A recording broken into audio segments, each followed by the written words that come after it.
most problems that most people have were caused by the people themselves. Back to life, I didn't invent it. There's two guys. They're working on a building site. They break for lunch. They've both got a plastic box full of stuff. One of them opens up the box. He says, oh no, not again. What? Curried egg sandwiches. You don't like them? Hate them. I hate them. I hate the name. I hate the smell. I hate the taste. I hate everything about curried egg sandwiches. And yet every single day, it's the same damn thing.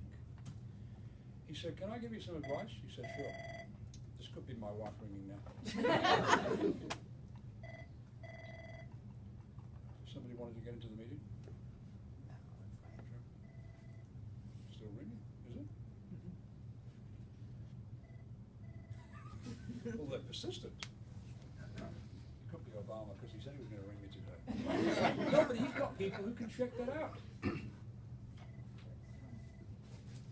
Anyway, where was I? Oh yeah. He said, do you mind if I give you some advice? He said, sure. He said, if you don't like curried egg sandwiches, if you hate them that much, why don't you tell your wife about it? He said, you leave my wife out of this, I pack my own lunch. That's what people do. They pack their own lunch. So remember that after today, okay? You pack your own lunch. So don't go around complaining about it. Okay, now. Then we come to the base of the pyramid, and we have an enormous number of people, businesses that do very little, which is awful when you think about it. It is. It's terrible. And we have to ask, you know, why is it that so many do so little? When in fact, as far as I know, they were born to operate at the highest level. I hope you agree with that. If not for yourself, then for your children. We as human beings are designed to operate at the top of the pyramid. We are. You don't hear about a couple having a baby, you know, in the paper or something, and that Mr. and Mrs. Jones gave birth to an innovative baby. Mr. and Mrs. Smith gave birth to a creative baby. You know, that's nonsense. They gave birth to a child. That child has all the qualities they need for a wonderful life. You've got those qualities too. They're here today in abundance. Everyone in this room is full to overflowing with all the great qualities you need for a wonderful life. Motivation, attitude, determination, enthusiasm, discipline. You've already got them. It's good news, isn't it? Mm-hmm. Everyone in this room, with no exceptions, has all of those qualities. Now, it might be one person now saying to herself or himself, I don't have any of those things at all. Yes, you do. No, I don't. Especially motivation. I've never had motivation. Really? Well, the news is you've probably got more motivation than anyone else because you've not used any of yours up yet. Motivation is a quality. You've got it. It's like a muscle. You have a guess whose job it is to develop it. It's not the organization's job. They can help. But they can only help people who want to help themselves.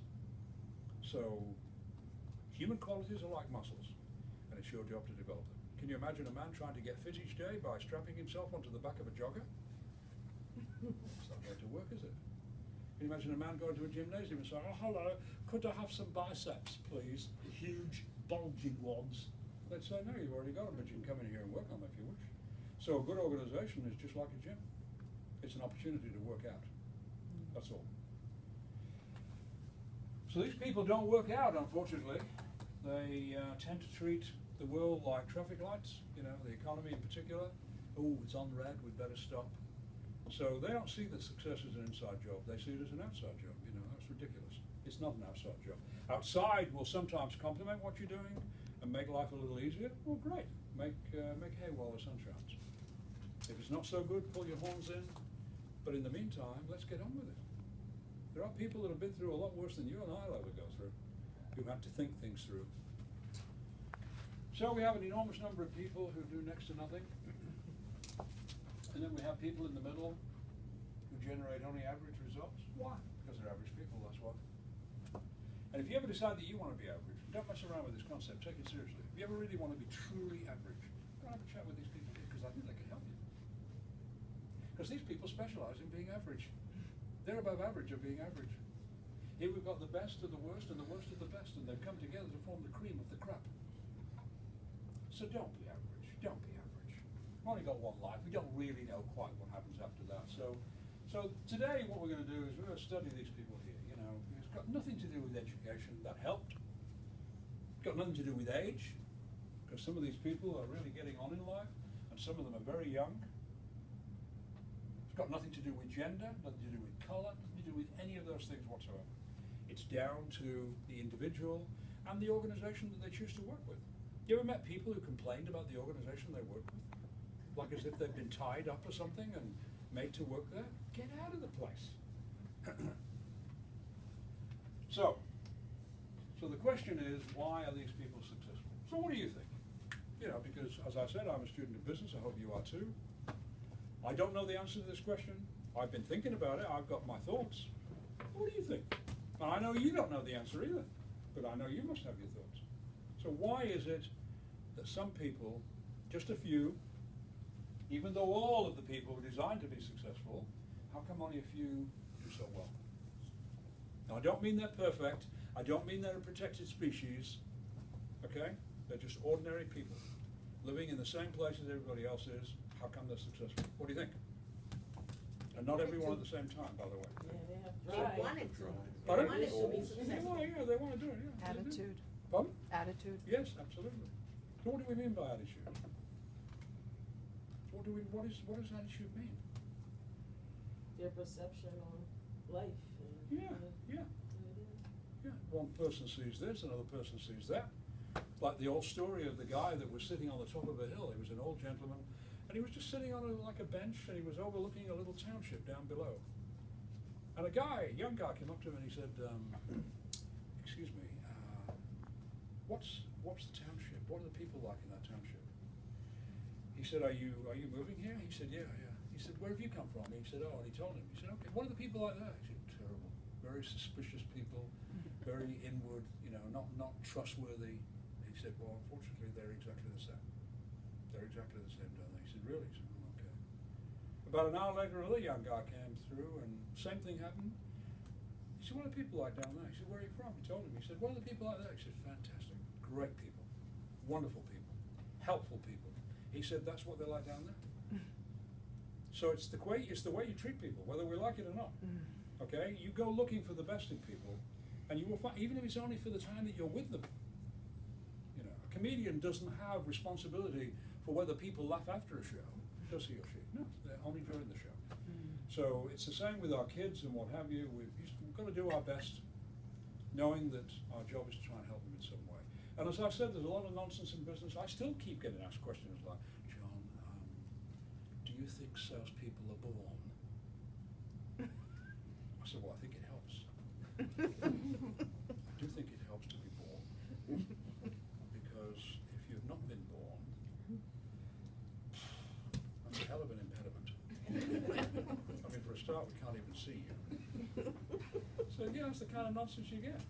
People say to me, oh, I can't sell, really. So you don't have any children then? Sorry? You don't have children then, because if you have children, you've got to learn to sell.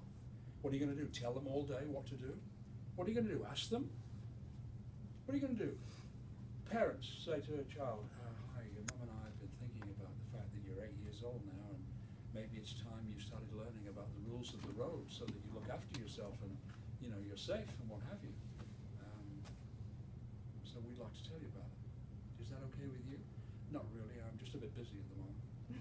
Oh, okay. When would be a good time? Well, I'll let you know, I'll get back to you. Okay.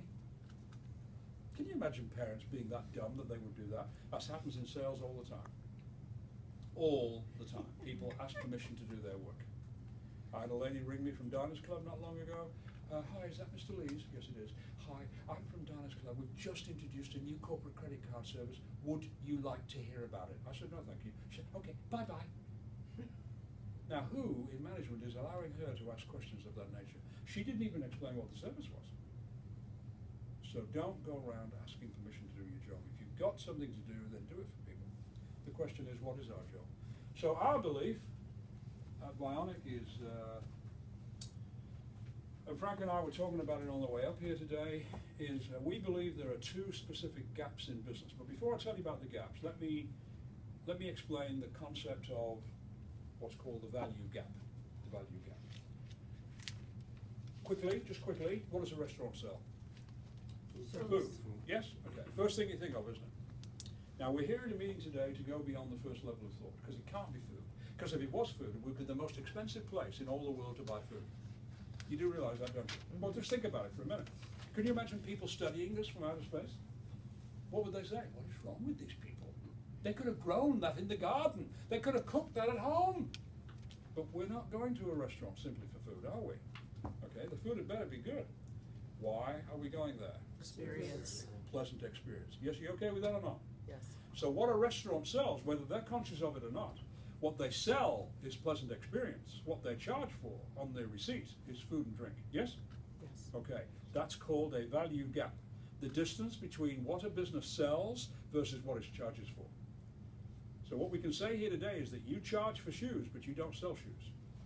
You don't sell shoes. You sell success with shoes. That's a completely different concept. And you will, and until you buy that idea, challenge it, argue about it, whatever you like. Until you buy that, it's very hard to be successful in selling. Because they end up selling shoes. And people say, well, I can get them online. I can get them online. I can get them cheaper. I can get them this way. They know how to buy shoes. Customer is a buyer. Look up the word customer in the dictionary. It means buyer. So, they're looking to buy at the best possible price. That's what they're supposed to do. But the person that they are is looking for success, even though they don't ask for that. So we have to understand in our business, what is it we sell versus what it is that we charge for. Where's the price of a book, by the way, front or back?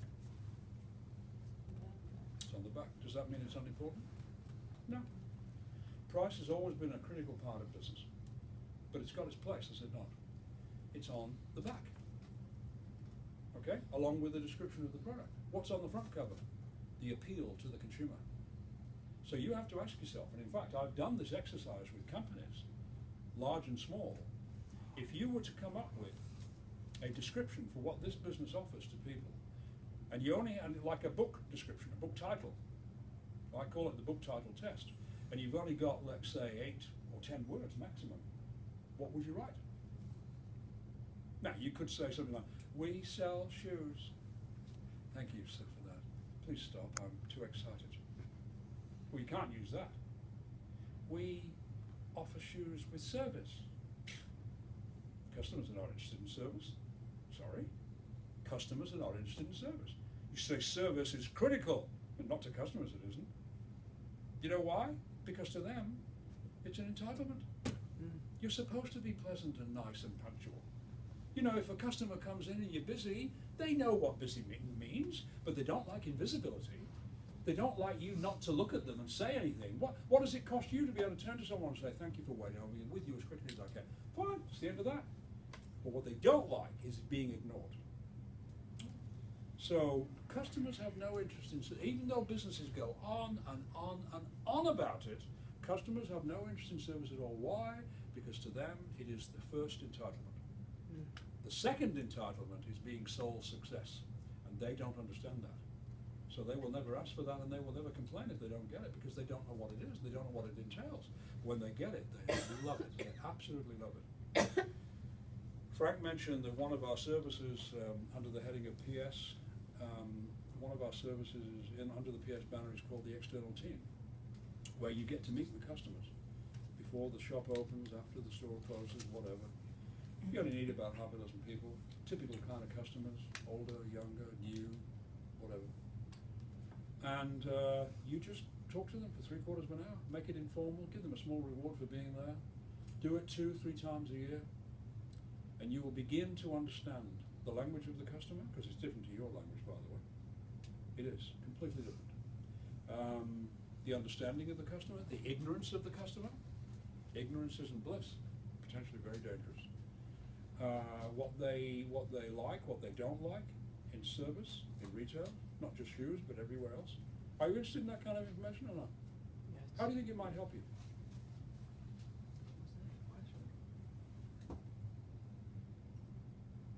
What is this, a staring contest? I'm sorry, what I was mentioned that because if it is, I won. Sorry? what was the question again? So the question was, what do you think you might learn out of talking to customers after hours, before hours? What they want. Huh?